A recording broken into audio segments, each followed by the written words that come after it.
de la clase va a ser solamente conocer la generalidad y clasificación y más que todo hablar de las técnicas quirúrgicas, ya que es algo que no estamos habitualmente acostumbrados a ver y operar, operamos poco, así que más que todo la clase está destinada a ver las técnicas quirúrgicas de fractura del astralo. Rápidamente, la introducción son fracturas, la zona segunda en frecuencia del tarso, de salida primero son la de calcaño.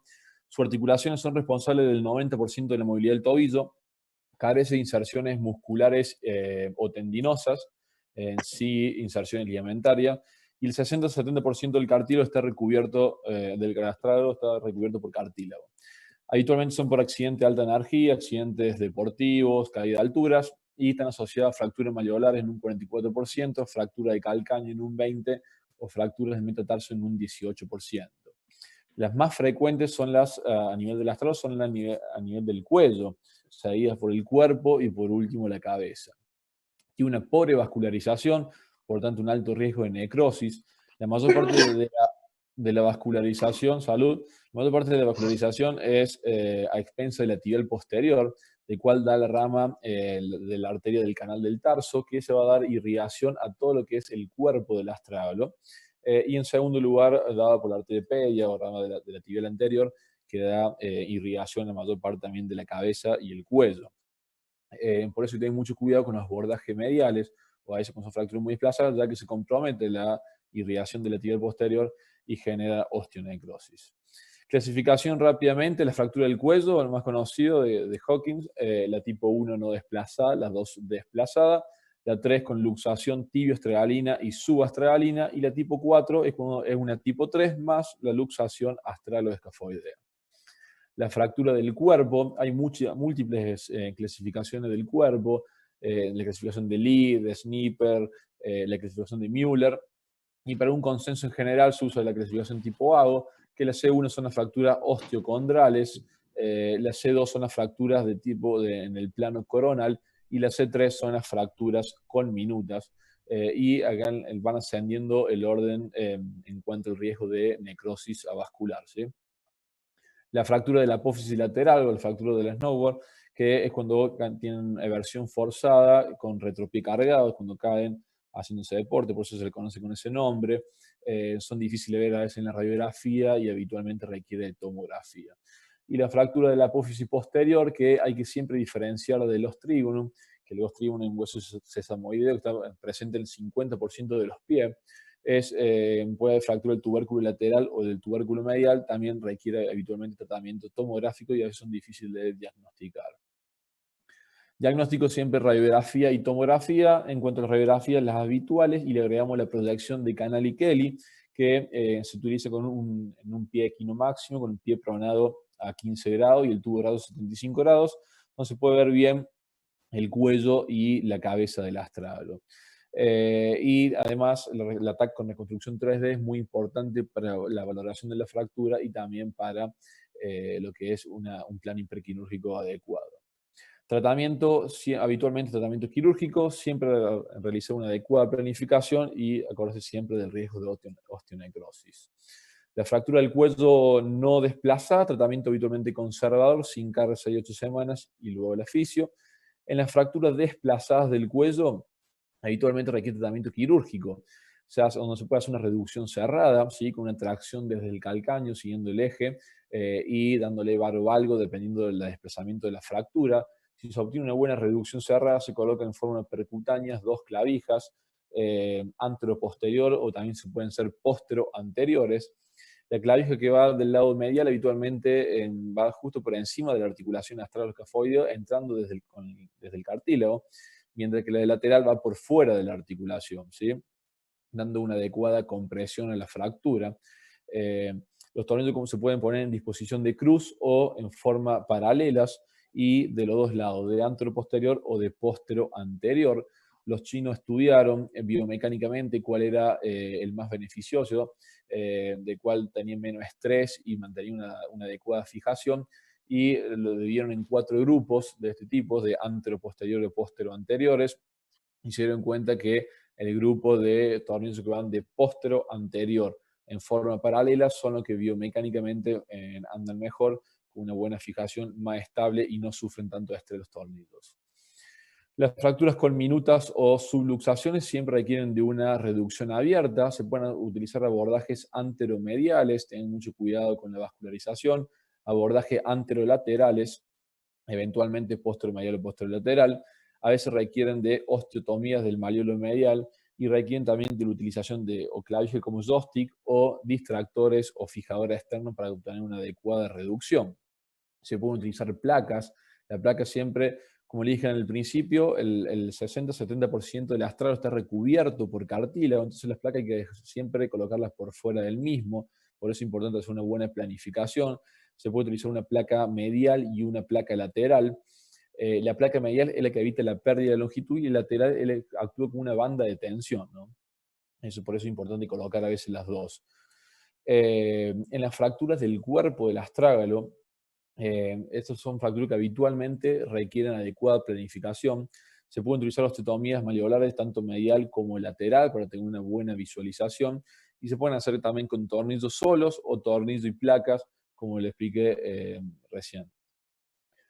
Siempre hay que ir de los fragmentos más grandes, como siempre hacemos con las fracturas, para poder sintetizar, y luego los fragmentos más pequeños. Se pueden utilizar clavijas como joystick, ¿sí? Y los bordajes habitualmente puede ser anteromedial, anterolateral, como dije anteriormente, eventualmente posteromedial. También se utilizan tornillos y placas, dependiendo de qué tipo de fractura. Y las fracturas del cuerpo son las que tienen mayor riesgo de osteonecrosis, ¿sí? Porque son más compromiso de la vascularización. ¿Cómo se ve una osteonecrosis? Se ve con el aumento, digamos, de la densidad, o sea, es un hueso bien esclerótico, a diferencia del resto de la tibia y del peroné, como se ve bien blanco. ¿Sí? Las fracturas del cuerpo, habitualmente la C1 tiene un 13% de riesgo, la C2 tiene un 50% y la C3 entre 80 y 100% de riesgo de necrosis vascular. Por tanto, el paciente ya hay que ir avisándole, digamos, que a futuro va a ser una necrosis, una consecuente osteoartrosis y posteriormente puede tener una cirugía como una artrodesis, ¿sí?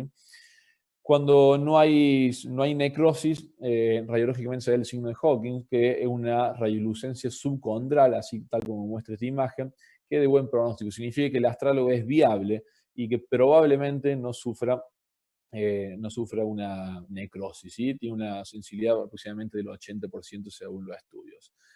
Cuando son fracturas osteocondrales que comprometen el lomo, recomiendo utilizar artroscopía para el tratamiento, puede ser artroscopía en seco también, que nos ayuden como asistencia, digamos, cuando hacemos abordajes abiertos. Son técnicas mini invasivas, que tienen alta precisión y permiten también la extracción de cuerpo libre. Hay veces que esa fractura genera pequeños cuerpos que molestan, entonces con la artroscopía se lo pueden retirar. Por eso también recomiendan utilizar en fracturas complejas artroscopía como asistencia.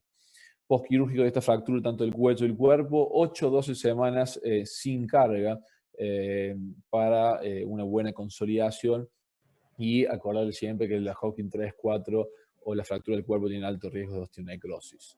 Cuando son fracturas del proceso lateral, si son desplazadas, se recomienda osteosíntesis, y si son multifragmentarias, el cual no se puede osteosintetizar, a veces molestan porque hacen conflicto, ya sea con la subastragalina o con el proceso lateral o con el malleolo lateral, por lo cual a veces sugieren la resección. Y para la osteosíntesis se recomienda la regla de los 3/3, que si la cabeza del tornillo es más grande que uno de los tercios del fragmento, recomiendo no hacer la osteosíntesis porque el fragmento se puede llegar a romper, y si el fragmento se rompe no se puede sintetizar y hay que resecarlo. Por tanto, se utiliza clavijas o se lo reseca completamente, ¿sí? Se puede utilizar 2 tornillos y clavijas si el fragmento es más chico, para evitar la rotación del mismo. Y la fractura de la apófisis posterior tiene las mismas indicaciones que el proceso lateral. Ahí son fracturas desplazadas y comprometen la articulación subastralina, requieren la fijación, que a veces la fijación se hace por el abordaje postero-medial, se obtiene un buen acceso y se le puede reducir. Y también se utiliza la regla de los 3/3. Hay un micrófono prendido. Después se utiliza también la regla de los 3/3, igual que el proceso lateral, ¿sí?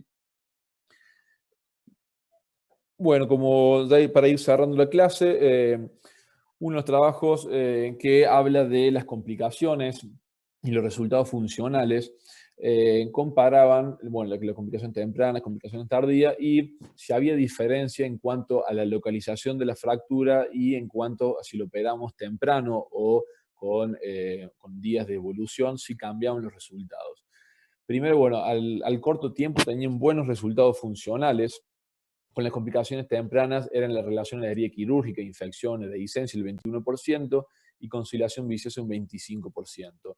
Pero la OFAS, que es el score que se utiliza, y el SF36 tenían muy buen puntaje. No había ninguna diferencia significativa funcionalmente entre la fractura del cuerpo del cuello y la cirugía, hacerla en forma de urgencia o diferida en día, tampoco cambiaba la funcionalidad y las complicaciones. Pero sí se vio que a largo tiempo había complicaciones de necrosis vascular un 25% y osteoartrosis un 75%, que es un número bastante elevado. Por lo tanto, a veces terminaba en otra cirugía. Es una cirugía bastante compleja que requiere que es un desafío, digamos, para el cirujano, ya que a futuro probablemente tengamos complicaciones. Caso de servicio, no tenemos radiografía preoperatoria, el motorio son RT, una mujer 21 años, tuvo un trauma en bici, tuvo una fractura del cuerpo del astrágalo, una fractura de malleolo medial. Solamente se hizo una fijación con tornillos, como le expliqué anteriormente, se puede utilizar tornillo o tornillo y placas. Aún tenía una buena reducción, así que bueno, este es el resultado postquirúrgico. Este es un hombre de 30 años que tuvo un accidente de moto, donde se colocó una placa a nivel en la cara lateral, tornillos de la cara medial y un tornillo en el proceso lateral del astralo con una buena reducción, funcionalmente muy bien, sin complicaciones.